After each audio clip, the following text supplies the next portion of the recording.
Hello વિદ્યાર્થી મિત્રો, કેમ છો? બધા મજામાં? ગુડ મોર્નિંગ બધાને.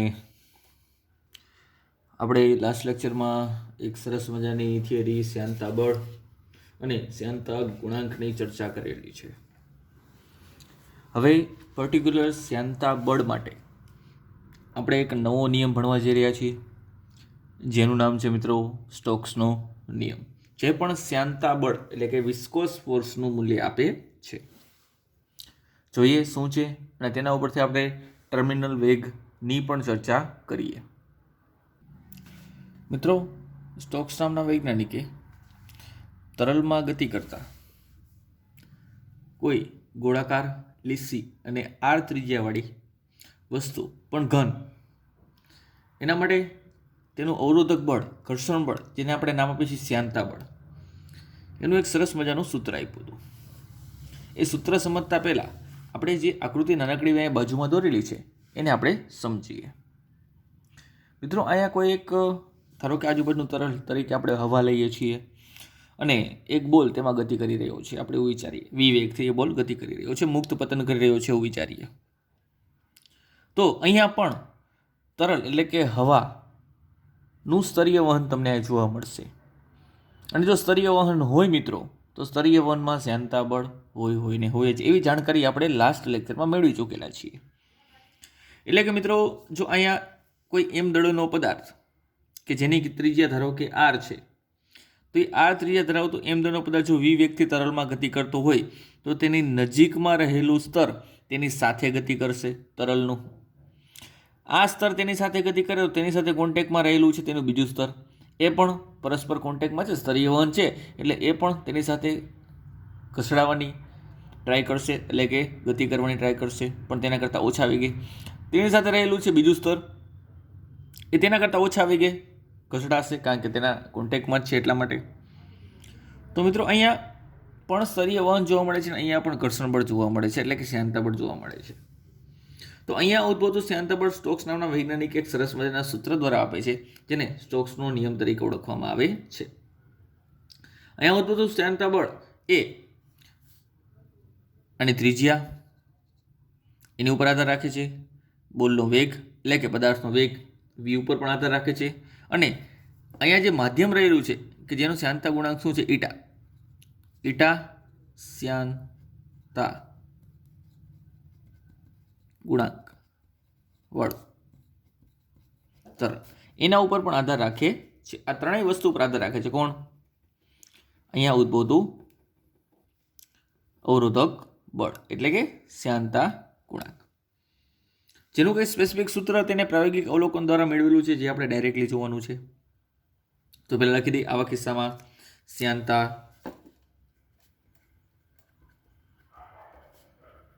બળ એ કોના ઉપર રાખે છે? તો કે પદાર્થની ત્રિજ્યા ઉપર. ત્યારબાદ કોના ઉપર આધાર રાખે છે? તેના વેગ ઉપર. અને ત્યારબાદ આધાર રાખે છે શ્યાનતા ગુણાંક ઉપર. પણ આ કોના માટે હોય? તરલ માટે હોય, પદાર્થ માટે હોય. કોના માટે હોય? તરલના શ્યાનતા ગુણાંક માટે. આ ત્રણેય વસ્તુ પર આધાર રાખે છે. અને એના ઉપરથી આપણે શ્યાનતા બળ એફ એટલે કે વિસ્કોસ ફોર્સ એફનું સરસ મજાનું સૂત્ર સ્ટોક્સે જે આપેલું છે એ આપણે સ્ટડી કરી શકીએ. ક્લિયર? પણ એના માટે કમ્પલસરી વસ્તુ ગોળાકાર હોવી જોઈએ, બને ત્યાં સુધી નાની હોવી જોઈએ, લીસી હોવી જોઈએ. ક્લિયર? તો લાગુ પડશે. તો લખીએ સ્ટોક્સનો નિયમ શું છે મિત્રો, પછી તેનું સૂત્ર પણ લખી દઈએ. તો એન શ્યાનતા એટલે કે ઈટા શ્યાનતા ગુણાંક વડા મોટા વિસ્તારવાળા એન શ્યાનતા ગુણાંક ધરાવતા, લખીએ એન શ્યાનતા ગુણાંક ધરાવતા મોટા વિસ્તારવાળા શ્યાન માધ્યમમાં, જેની પાસે શ્યાનતાનો ગુણધર્મ છે એવા માધ્યમ શું કહેવાય? શ્યાન માધ્યમ. શ્યાન માધ્યમમાં વી જેટલા વેગથી ગતિ કરતી આર ત્રિજ્યાવાળી નાની, લીસી અને ગોળાકાર ઘન વસ્તુ પર ઉદ્ભવતું ગતિ અવરોધક બળ, જેને આપણે શું કહેશું? શ્યાનતા બળ. વિસ્કોસ ફોર્સ હોવાથી તેની સંજ્ઞા આપી છે આપણે Fe, જે હોય છે 6 પાઈ ઇટા R ઇન્ટુ V જેટલું હોય છે. આ વિધાનને મિત્રો સ્ટોક્સનો નિયમ કહે છે અને આ છે તેના દ્વારા અપાયેલું શ્યાનતા બળનું સૂત્ર. આ વિધાનને શું કહે છે? સ્ટોક્સનો નિયમ. અને આ છે તેના દ્વારા અપાયેલું શ્યાનતા બળનું સરસ મજાનું સૂત્ર. ક્લિયર? આનો ઉપયોગ આપણે ભવિષ્યમાં આગળ કરવાનો છે. કઈ જગ્યાએ? તો આપણે મેળવવાનું છે ટર્મિનલ વેગ. કઈ જગ્યાએ? હવે ક્વેશ્ચન થાય ટર્મિનલ વેગ એટલે શું? તો આપણે ચેપ્ટર નંબર 3ની અંદર આપણે એવું ભણી ગયા છીએ કે જો કોઈ પદાર્થને મુક્ત પતન કરવામાં આવે તો તેનો વેગ સતત વધે છે, એટલે કે પ્રવેગી ગતિ કરે છે. ક્લિયર?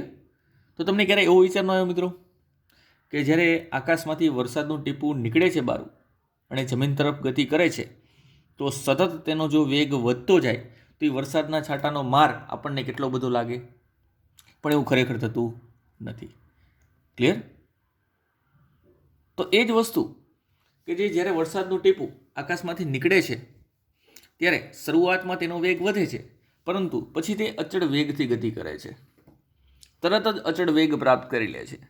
અને એ અચળ વેગથી જે ગતિ કરે છે તરલમાં દાખલ થયા બાદ, તરલ એટલે કે આજુબાજુ હવા હોય ને, તો હવા તરલ તરીકે કામ કરે, તો તરલમાં દાખલ થયા બાદ એ શું પ્રાપ્ત કરે છે? ટર્મિનલ વેગ પ્રાપ્ત કરે છે. એટલા માટે એનો માર આપણને એટલો બધો વાગતો નથી. જો એવું ન હોત અને જો સતત તેનો વેગ વધતો જતો હોત તો વિચારો, એક જ ટીપું, વરસાદનું એક ટીપું આપણી આંગળીમાં અથવા તો આપણા હાથ ઉપર છેદ કરીને આરપાર નીકળી જાય એટલો વેગ તેનો થઈ જાય. કારણ કે આપણને ખબર છે આકાશ કેટલું ઊંચું છે, તો એટલી ઊંચાઈથી જો વરસાદનું ટીપું પડે તો હરેક દે નાનકડો એવો ખાડો તો પાડી જ દે, ભલે છિદ્ર ન કરે પણ નાનકડો એવો ખાડો તો પાડી જ દે. તો એવું નથી થતું ખરેખર. ક્લિયર? એ થોડાક સમયમાં જ ટર્મિનલ વેગ પ્રાપ્ત કરી દે છે અને પછી ટર્મિનલ વેગ જેટલા અચળ વેગથી શું કરે છે? ગતિ કરે છે. તો ખરેખર ટર્મિનલ વેગ શું છે અને કઈ રીતે મળે એની ચર્ચા આપણે કરીએ. એના માટે ઉદાહરણ લઈએ છીએ આપણે એક તરલનું. ધારો કે મિત્રો કોઈ એક આ પદાર્થ છે, આ પદાર્થને આપણે હાલમાં મુક્ત પતન કરાવી છે કે જેની ત્રિજ્યા કેટલી છે? R, અને તેનું દળ છે મિત્રો M. આ M ધરાવતો પદાર્થ આપણે એને મુક્ત પતન કરાવી છે. મુક્ત પતન કરાવો એટલે પ્રારંભિક વેગ કેવો હોય? 0. અને મુક્ત પતન દરમિયાન તેના પર લાગતું બળ, વજન બળ એ હંમેશા કઈ દિશામાં હોય? અધો દિશામાં, એટલે કે નીચેની દિશામાં. જેના લીધે શરૂઆતમાં હાલમાં એ શું કરશે? પ્રવેગી ગતિ કરશે. ધારો કે મિત્રો અહીંયા છે તરલની મુક્ત સપાટી. શું છે? તરલની મુક્ત સપાટી. જેવું તરલમાં એ પદાર્થ દાખલ થશે, એ ભેગો જ થોડાક સમયમાં જ ટર્મિનલ વેગ પ્રાપ્ત કરી દે છે. કેમ આવું થાય છે એ સમજીએ. તો અહીંયા તેનું વજન બળ mg તો હોય જ છે મિત્રો. ત્યારબાદ તરલમાં એન્ટર થયા બાદ ઉર્ધ્વ દિશામાં બાકીના બે બળો લાગે. એક લાગે મિત્રો બાયોન્સી ફોર્સ એટલે ઉત્પ્લાવક બળ, જે આપણે સ્ટડી કરી ચૂકેલા છીએ અગાઉના લેક્ચરમાં જ. અને ત્યારબાદ હવે એક નવું બળ પણ લાગશે, અવરોધક બળ. અવરોધક બળ હંમેશા ગતિની વિરુદ્ધ દિશામાં હોય, એટલે ઉપરની તરફ, જેને આપણે વિસ્કોસ ફોર્સ Fe કહી રહ્યા છીએ. તો અહીંયા હવે પદાર્થ ઉપર કેટલા ટોટલ બળો લાગે છે? તો કુલ 3 બળો લાગે છે. તો સમજીએ મિત્રો અને લખીએ. ધારો કે M દળ અને ρ જેટલી ઘનતા ધરાવતો ગોળાકાર ઘન પદાર્થ કે જેની ત્રિજ્યા કેટલી છે? R જેટલી છે. ઘન પદાર્થ સિગ્મા જેટલી ઘનતા ધરાવતા તરલમાં મુક્ત પતન પામે છે. એટલે અહીંયા આજુબાજુ જે તરલ રહેલું છે મિત્રો, એ તરલની ઘનતા કેટલી છે? સિગ્મા. અને પદાર્થ છે, એ પદાર્થની ઘનતા કેટલી છે? ρ છે. પદાર્થની ઘનતા કેટલી છે મિત્રો? ρ. અને આની ઘનતા કેટલી છે? સિગ્મા. ક્લિયર? બંનેની ઘનતા કેવી છે? અલગ અલગ છે. તો હવે હાલમાં જ્યારે તરલમાં એન્ટર થશે ત્યારે પદાર્થ પર લાગતા બળો કેટલા છે? 3. તો લખીએ પદાર્થ પર લાગતા બળો. તો પદાર્થ પર લાગતા બળો કયા કયા બળો લાગે છે? તો પેલું લાગે છે મિત્રો વજન બળ. તો પેલું છે વજન બળ. ક્લિયર? ધારો કે એનું F0 વડે દર્શાવું. શેના વડે દર્શાવું? F0, જેનું મૂલ્ય હોય છે મિત્રો mg જેટલું. કેટલું હોય છે? mg. જેને સરળતા ખાતર હું લખી શકું ρ × v × g. જો પદાર્થનું કદ v હોય અને તેની ઘનતા ρ હોય તો m બરાબર થાય ρv અને g એમના એમ રહેશે. v એટલે શું? તો પદાર્થનું કદ. v એટલે શું ભાઈ? પદાર્થનું કદ. તો એ પદાર્થના કદની જગ્યાએ તમે લખી શકો ગોળો હોવાથી તેનું કદ થશે 4/3 πr3 × g. તો આટલું વજન બળ અધો દિશામાં લાગે છે. ક્યાં લાગે છે મિત્રો? અધો દિશામાં. આટલું વજન બળ લાગે છે અધો દિશામાં. ચલો ત્યારબાદ શું થશે? ત્યારબાદ બીજા બે બળો પણ લાગે છે. કયા કયા? એક લાગે છે ભાઈ ઉત્પ્લાવક બળ, જેને આપણે FB એટલે કે બાયન્સી ફોર્સ કહીએ છીએ. અને ત્રીજું બળ લાગે છે મિત્રો અવરોધક શ્યાનતા બળ, જેને આપણે વિસ્કોસ ફોર્સ FV પણ કહીએ છીએ.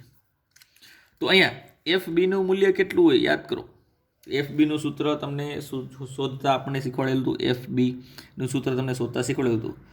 સ્થાનાંતરિત થતું તરલ એનું દળ, ધારો કે એનું m0 વડે દર્શાવો તો m ડેશ વડે દર્શાવો. જે m ડેશ શું છે કે જેવો પદાર્થ ડૂબશે એટલે તરલ ઉપર આવશે કે નહીં, તો જેટલું તરલ ઉપર આવ્યું હશે એનું દળ m dash into g is equal to, અહીંયા પણ હું દળ બરાબર ઘનતા ગુણ્યા કદ લખી શકું, પણ અહીં ઘનતા લખવી પડશે સિગ્માની. કેમ? તો કે આ દળ જે છે કોનું છે? તરલનું છે. તરલની ઘનતા આવશે સિગ્મા ઇન્ટુ કદ તો એટલું જ આવશે. જેટલો પદાર્થનું કદ અંદર એન્ટર થયું હશે એટલું જ પાણી ઉપર આવતું હશે, એટલું જ તરલ ક્યાં આવતું હશે? ઉપર આવતું હશે ઇન્ટુ g. અહીંયા પણ તમે વીની જગ્યાએ આવું લખી શકો 4/3 πr3 ઇન્ટુ g. પણ આ બળ લાગતું હોય છે મિત્રો કઈ દિશામાં? ઉર્ધ્વ દિશામાં. અને સાથે સાથે જો વાત કરી દઉં કે અવરોધક શ્યાનતા બળ કે જે હવે આપણે જાણીએ છીએ એને વિસ્કોસ ફોર્સ FV કહેવાય, એ થશે 6π r ઇન્ટુ v. અને આ પણ લાગતું હશે મિત્રો ઉર્ધ્વ દિશામાં. તો હવે ખાસ સમજો થાય છે શું? શરૂઆતમાં mgનું મૂલ્ય વધારે હોય છે. FV અને FBનું મૂલ્ય, FB તો અચળ રહી જશે, તરલમાં એન્ટર થયા બાદ FB એ અચળ થઈ જશે. FVનું મૂલ્ય શરૂઆતમાં ઓછું હોય છે. mgનું મૂલ્ય વધારે એટલે પદાર્થ ક્યાં આવશે? નીચે આવશે. તરલમાં એન્ટર થઈ ગયો, યસ. હવે જેમ જેમ એન્ટર થાય છે તરલમાં એમ તેનો વેગ વધતો જાય, અને જો વેગ વધતો જાય તો FV એટલે કે શ્યાનતા બળ પણ શું થાય? વધતું જાય. સ્ટોક્સના નિયમ અનુસાર આપણે જાણીએ છીએ કે અહીંયા શ્યાનતા બળ જે છે પદાર્થના વેગ પર આધાર રાખે છે. તરલમાં એન્ટર થયા બાદ પણ જો મુક્ત પતન કરતો હોય અને જો તેનો વેગ વધતો જતો હોય તો FVનું મૂલ્ય એટલે કે વિસ્કોસ ફોર્સનું મૂલ્ય પણ ક્રમશઃ વધતું જાય. હવે કોઈક સમય બાદ એવી પરિસ્થિતિ આવે છે કે જેથી FB અને FVનું મૂલ્ય mg જેટલું થઈ જાય છે. FB અને FVનું મૂલ્ય કેટલું થઈ જાય છે? mg જેટલું. જો આ બંને ઉપર અને નીચે એટલે કે ઉર્ધ્વ અને અધો દિશામાંના બળોના મૂલ્યો સમાન થઈ જાય, દિશા તો પરસ્પર વિરુદ્ધ જ છે, તો પછી આ m દળના પદાર્થ પર લાગતું કુલ બળ કેવું થઈ જશે? શૂન્ય થઈ જશે. જો તેના પર લાગતું કુલ બળ શૂન્ય થઈ જાય તો પ્રવેગ શૂન્ય, અને જો પ્રવેગ શૂન્ય તો એનો વેગ કેવો થઈ જશે? અચળ થઈ જશે. તો આગળ અહીંયા ખાસ યાદ રાખવાનું, આગળ જતા આના પર લાગતું નેટ ફોર્સ કેવું હશે? શૂન્ય. હાલમાં કોઈક ફોર્સ લાગે છે પણ હવે આગળ જતાં તેના પર લાગતું નેટ ફોર્સ શૂન્ય થઈ જશે. F is equal to 0. એટલા માટે આ અચળ વેગથી ગતિ કરશે. એ અચળ વેગને જ મિત્રો શું કહેવાય છે? ટર્મિનલ વેગ VT કહેવાય છે. અને VT નું મૂલ્ય કેવું હશે? અચળ. તો હવે આના પર લાગતું નેટ ફોર્સ કેવું થઈ ગયું? શૂન્ય. અને અચળ વેગથી ગતિ કરે. ન્યૂટનના ગતિનો પહેલો નિયમ, બળ શૂન્ય, પ્રવેગ શૂન્ય, તો વેગ અચળ. તો લખીએ અમુક પરિસ્થિતિ, કોઈક પરિસ્થિતિ એટલે અમુક સમય બાદ FB પ્લસ FVનું મૂલ્ય કોના જેટલું થઈ જાય છે? mg જેટલું થઈ જાય છે. અને પદાર્થ પર લાગતું નેટ ફોર્સ કેવું થાય છે? શૂન્ય. ત્યારબાદ m દળનો પદાર્થ અચળ વેગથી ગતિ કરવા માંગે છે. અચળ વેગને જ શું કહેવાય છે મિત્રો? ટર્મિનલ વેગ કહેવાય છે. તો લખીએ નેક્સ્ટ પાછળની પેપરમાં, પાછળની સાઈડમાં. ચલો હવે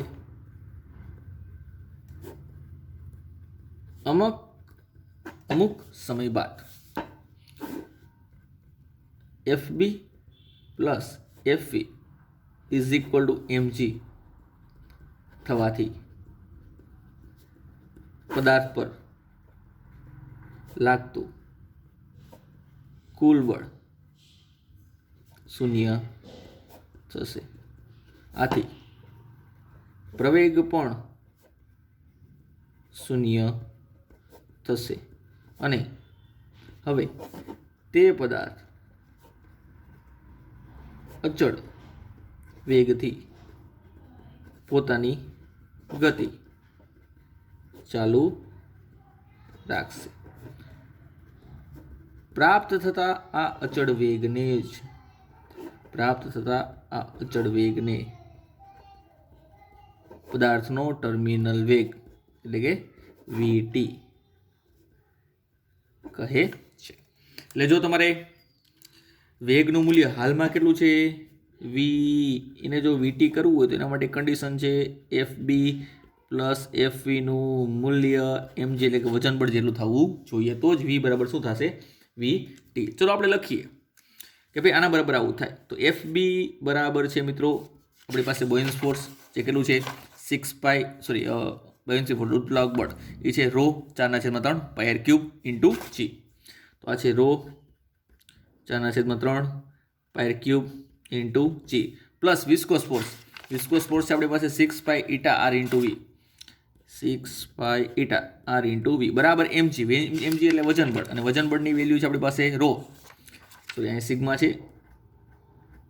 અને આ ρ છે, ρ 4/3 πr³ ઇન્ટુ g. પણ હવે અહીં v નહીં લખું, v ની જગ્યાએ લખીશ VT, કારણ કે આવું ત્યારે જ પોસિબલ બને જ્યારે v બરાબર શું થઈ જાય VT થાય. હવે મિત્રો આમાંથી આપણે ટર્મિનલ વેગનું સૂત્ર મેળવવાનું છે. તો આ પદને પેલી બાજુ જવા દો, તો અહીંયા 6 પાઈ ઈટા r ઇન્ટુ v. ચલો આ પેલી બાજુ જતું રહે, તેમાંથી કંઈક વસ્તુ કોમન નીકળશે, શું? યસ 4/3 પાઈ r³ ઇન્ટુ g. અહીંયા છે ρ, આ પેલી બાજુ જશે એટલે કે સિગ્મા.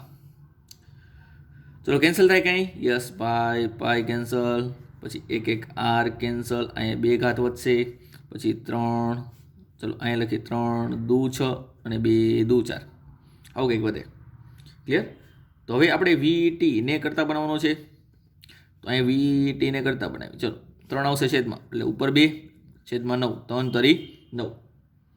અહીંયા વધ્યું r², પછી g, પછી ρ માઇનસ સિગ્મા એમના. અહીંયા વધે છે ઈટા આવશે છેદમાં. તો આ થયું ટર્મિનલ વેગનું સરસ મજાનું સૂત્ર, જે ખાસ યાદ રાખવાનું. ટર્મિનલ વેગનું સૂત્ર તમને 2 માર્કમાં પ્રશ્ન પૂછે, ટર્મિનલ વેગનું સૂત્ર મેળવો, તો તમારે ખાલી આટલી પ્રોસેસ કરવાની રહેશે, એમાં તમારે સ્ટોક્સનો નિયમ એડ કરવાનો નથી. ક્લિયર? હવે આના ઉપરથી એક વસ્તુ ખાસ યાદ રાખીએ,